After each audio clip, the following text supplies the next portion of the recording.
everyone. So today's video I wanted to talk about some positivity in PoE.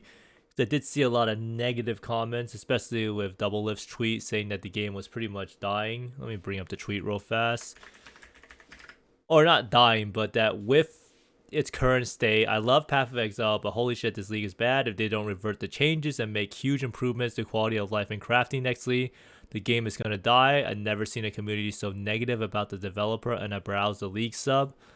And you might think like this person probably doesn't play PoE very much, or he doesn't really know what he's talking about, but he's actually like the level 99 and he's playing like some chieftain, so he actually has played the game a decent amount, and he does have some fair points, but that's just the negative side, right? We all know that deterministic crafting or that some looting or some trading improvements should be implemented.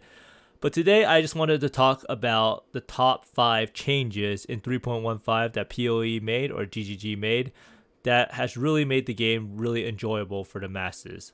But before we get into that, I'm going to go over my gear overview real fast and then talk about the money making method that we introduced last league and just fine tuning it because I did try a lot of different maps. Then we're going to go into the top 5 changes. Then I'm going to showcase a 100% Delirium map. I haven't done a 100% Delirium map in a while, so it was actually kind of shocking how easy it was, but I'm just going to show you a little snippet of it. But 100% Delirium is quite crazy in looting, and yeah, I ended up looting the map for 20 minutes, and that's just part of the problems of PoE. But let's get straight into the gear overview and talk about how much the upgrades truly are and why I have not really bought new gear in a while. So my gear has pretty much stayed exactly the same. I mean, it has stayed exactly the same. I'm still using this rare helm, rare boots, and it's actually at a pretty good level, right? I've been able to do all the content, 100% Delirium included, and not really felt like I was lacking too much damage or anything. But that doesn't mean that I don't want to improve this character, right? So let's talk about some of the upgrades that I am currently looking into and that you might be looking into too. So this is double damage scepter. 29x for a 10% more damage upgrade, probably 7 to 8% if you have another nebulous with some good damage on it. So this nebulous started off at like 55, 65x, but people have realized that people are not buying this item at that price. So it's going down and down. 29. I think I might pull the trigger at 20 exalts, but even at 29, it's kind of okay. But I don't really feel like spending that much money for it because there are better upgrades, namely a +2 shavs. A +2 shavs is probably more than spells have a 10% chance to deal double damage. And a +2 shavs is like 20x or so. And if you can try to save up for a +4, which would be an incredible damage boost, that would end up being like probably 80, 90 exalts depending on who's selling it and how desperate they are to get rid of it. Because at this point in the league, there's not that many super rich people. And another item I was looking into is Call of the Brotherhood of an Aura. This is another item that's slowly going down in price. It used to be like 80, 90x. But people are realizing same exact thing, right? No one's really buying the item. It's going down in price. And there's too many people who are corrupting it or double corrupting it in Alva temples. So this is pretty much just supply and demand and the market adjusting the price downward, right? Same thing with Simulacrum. Now Simulacrum is something that is pretty supported at 1 exalt, but if you just look at the sheer amount of Simulacrums being sold at 1 exalt, it is only a matter of time before this thing falls through. If I actually post a Simulacrum at 1 exalt, it's actually incredibly hard for me to actually sell it. So eventually some people will be tempted to put it at 0.9x and then it will get dragged down. So it remains to be seen what happens with that. But Call of the Brotherhood Aura and double damage nebulous are on my next go-tos. And let's see, has there been a Grace Prism Guardian up? Grace Prism Guardian up 90 exalts. Holy moly, that is quite expensive. I'm also looking for any double multi RMR jewels that are kind of affordable. Obviously I'm not going to pay a 21 exalts or 80 or 70 or 65 exalts for a jewel because that's just absurd until I have the +4 shavs upgrade. So pretty much +4 shavs, double damage scepter, and another Call of the Brotherhood Aura ring for another gem socket, and 3 passive point voices. So those are the main things I'm looking to upgrade. 3 passive point voices is around 45x, 50x. It usually goes up to 90 to 120x later on. So maybe it's good to pick it up, and it does save me like 2 passive points and might even allow me to run another medium cluster instead of using a large cluster. But that's just some of the items I'm looking forward to. Haven't really spent my money. I do have around like 50x or so in currency. So any of these upgrades are looking good. I'm just trying to find a good value. And that's what you should honestly do. If you have the money, having money on hand is not bad at all. You can do some big flips if you're into it. Flipping items when you have like 50 exalts is much easier than when you're barely scraping by. It also lets you invest in maps a lot more easily without worrying about if you go broke.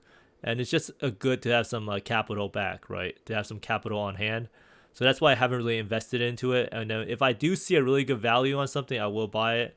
Now, the way you can do that is you can set up a lot of different live searches and just pretty much be alerted to it if someone posts an item. Because some people will post an item, they won't really check the price, or they won't really know exactly how much it's worth. It's very likely you could buy a Call of the Brotherhood ring for 25x or 30.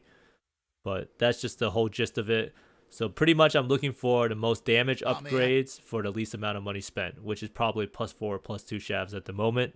But in this sea of negativity, right, I wanted to bring some positivity and talk about some of the amazing things that GGG has added in 3.15 that has made the game a lot more enjoyable for me and probably countless others. So I wrote here, best changes in 3.15 to Path of Exile, and this is going to be like a top 5 list, right? So number 1 is instilling and enkindling orbs for flasks. So what this means is that now we can pretty much have auto flask, or pretty much not need to press the flask at all during the map. So this is used when charges reach full, used when charges reach full. Now, when you kill a mob, when your flash charges are full, you get to use the flask. So what this means is that during the mapping phase, I never need to press my flask ever. If you guys haven't heard about it, I did make a video about it, but basically when I map, I do not touch my flasks. When I reach the boss, I will press the diamond and bottle faith or cinder swallow urn if it's up and I don't have full flash charges. So that just makes the mapping experience incredibly enjoyable. It makes it so that RSI is a lot lower. I'm not constantly spamming 4 buttons every like 3 to 4 seconds. And it's actually amazing change. So this is incredibly beneficial. I know some people don't really care for it, but I do believe that instilling and enkindling orbs for flasks are a good way of going about it and better for the health of the game in the future. Even if it does add another thing that you have to craft on, but it just makes the game feel a lot better not having to worry about constantly spamming 1, 2, 3, 4, 5 over and over and over again. But on the flip side, I could talk about some negatives, right? The ailment and curse changes for flasks are atrocious and I do not like them. But on to the next thing, because positivity exists, is stash tab affinity for heist and expedition. Now this is a huge thing. If anyone's ever played a lot of PoE and you use dump tabs like I do, when you dump tab stuff, you would just see a bunch of blueprints, bunch of contracts everywhere. And in this league, you probably would see a bunch of like these greater black scythe artifacts or something. And the reason for this is that you pretty much had no affinities before for the league mechanics. So you just end up with a bunch of random junk in your dump tabs that felt really bad. So obviously, if they had no affinities and had all this stuff in your dump tab or whatever tab you wanted to put it in, people would have quit this league even worse than before. You would have seen probably like 20% player base if that was not the case, that there's no affinity. So that's actually a huge plus. And they also added the affinity to the heist locker. So you can have all your blueprints, rogue markers, and contracts here. Nice and easily sorted. So it just looks a lot better. This was actually an amazing change. Amazing quality of life. Saves me countless hours from having to organize it. So I have nothing but good things to say about this.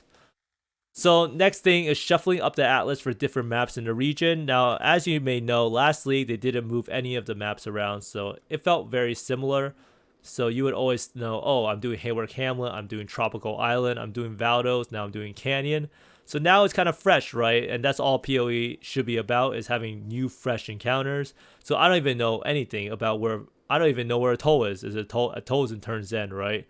So now it's about Tropical Island, Turn Zen. Lira Arthain has Plateau. Next to George, I know it's City Square. So it's all different, right? I don't even know where Canyon is, actually.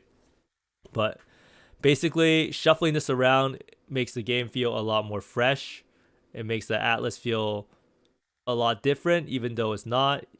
I guess they could one day shuffle the atlas passive regions, but just shuffling the maps around is a very like low effort thing they have to do, but it actually offers a lot of like benefits in making the league feel has its own unique flavor, right?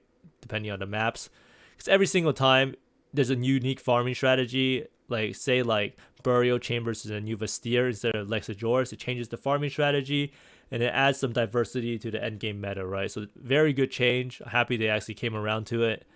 And next is stable servers and trade site. So as many of you know, Ultimatum League had a horrific launch, right? We couldn't even log in the first day. I couldn't even make it to maps in the first day, actually. I was literally just spamming and 4 billion in queue, right? And then the trade site has been perfect without a hitch. I have not had any lag issues. I have not had any searching issues, and it's just pretty much perfect, right? But I don't know why this is, right? Could this be because there's less people playing the game, or that there was 50k less peak at the league launch? I don't know, but whatever it is, it's probably a lot better. I mean, it probably is because there's less people playing the game. So yeah, this is a good change. I mean, it's not really a change. It's just something that was good about 3.15. So next change that was the good part of 3.15 is they added a lot of new skills that are meta defining, right? Spectral Shield Throw. So you talk about PoE not having a good meta or not being able to find a new meta. Well, GGG has shaped the meta. Spectral Shield Throw is pretty much a new skill with the new Threshold Jewel. Really good. Forbidden Right, next new skill, right? Amazing new skill. It's just completely broken, completely overtuned with totems. I don't know why, but Shield Crush, pretty used, right? Then we look in Hardcore. We have Spectral Shield Throw, Spectral Helix, Shield Crush, Forbidden Right. 4 of the new skills are used. That is just amazing balance, I have to say. Diversity might not be there, but they sure know how to make the skill real good, right? Real good, real good, real good, real good. So Bone Shatter's even used. So everything is good, right? So that's actually another thing that's really good, is that new skills that are meta defining. So they really know how to make really overpowered skills that just make it so that the meta completely changes. So I do have to give them props to that. They do change up the meta a lot by just nerfing everything into the ground, but then they also introduce things that kind of replace it. Even if it sacrifices some build diversity, at least it's nice to see new skills being used, right? No one can ever say that 3.15 is the same as previous leagues. People always say Forbidden Right totems, Spectral Shield Throw, Shield Crush, maybe Bone Shatter if you're Quinn or something, but yeah. So those are the best changes. Instilling and Kindling Orbs, Stash Tab Affinities, shuffling up the Atlas region, stable service and trade site, and new skills that are meta defining. Now I would say the worst changes in 3.15, but that might just take up 100 numbers. But let's just say there are good changes, and I do see that they're trying to improve quality of life with the Stash Tab Affinities, but a lot of baffling changes at the same time. But that's just for another video or another day or another whatever. But these are the changes I think that are the best. And I do think that this should give some positivity to people who are really sad or negative about the league, and that these things are pretty good. Like less players playing, stable servers, right? Less build diversity, at least they're new, and a lot of loot to pick up. At least they go into your stash tab, right? A lot of splinters, nerfs to flasks with ailments. Hey, at least you don't need to press the flask anymore. And yeah, shuffling up the Atlas for different regions. I mean, a lot of this sounds sarcastic because it kind of is in a weird way, but these are actually like good changes. And I did have to think really hard to find these. I had to ask my chat. I had to find a bunch of... I had to really look for these changes though, because some of these aren't even changes. But basically, that's what I think are the best parts of 3.15. When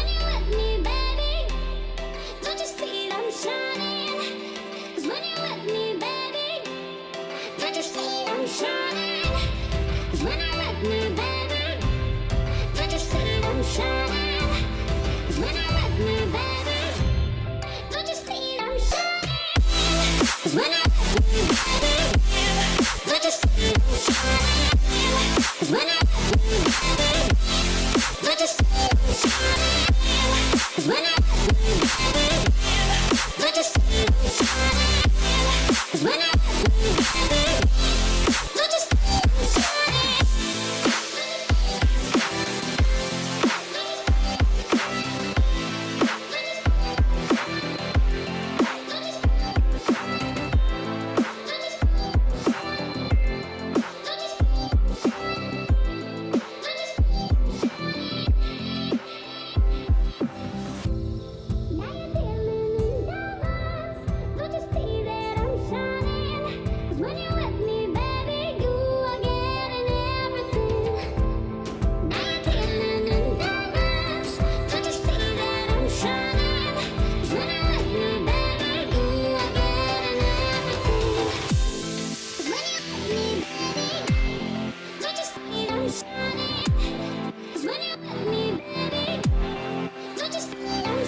So I played this I played the 100% delirium map. So in the end, 100% delirium is just too crazy. You die.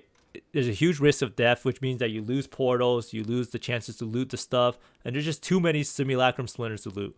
In one map, I looted 290 simulacrum splinters. I literally clicked on the ground 290 times. That's just not acceptable. That's just not fun. So I'm going to cut it to 60% deli for the maps, for the money making method. And I will also get rid of chance orbs on a filter. It is the best money if you actually can loot it, or you actually like looting it. But for me, my health is more important. My fun and sanity is more important. So I'm not doing 100% deli. I'm doing 60%. Maybe I'll even lower it to 40 or 20. I don't know. I'll test out the lower deli numbers more later. But looting that many splinters is not fun. And I'm all about having a nice fun to profit ratio. And nemesis currencies, profit to fun ratio is on the bad side, let's say. And I'm trying to fix this ratio while having the profit be somewhat good still. But anyhow, I hope everyone enjoyed the video with the delirium, 100% delirium action, and this huge positive changes I found in 3.15. I had to look really hard for it, but they do exist. There are good aspects of the league. It's not all bad. And I do hope that all of you guys come back and play it. Come experience the stable servers with 20k people. Come experience the new Atlas. Come experience all these different artifacts we have that you can place into your tab without having to actually manually put it there. And come try out the new flats that you don't have to press anymore, or come and try out Forbidden Rite totems or Bone Shatter. It's all amazing, all good, but yeah. But thanks for watching, everyone. I hope you find more mirrors and exalts than I do, and see you next time. Bye.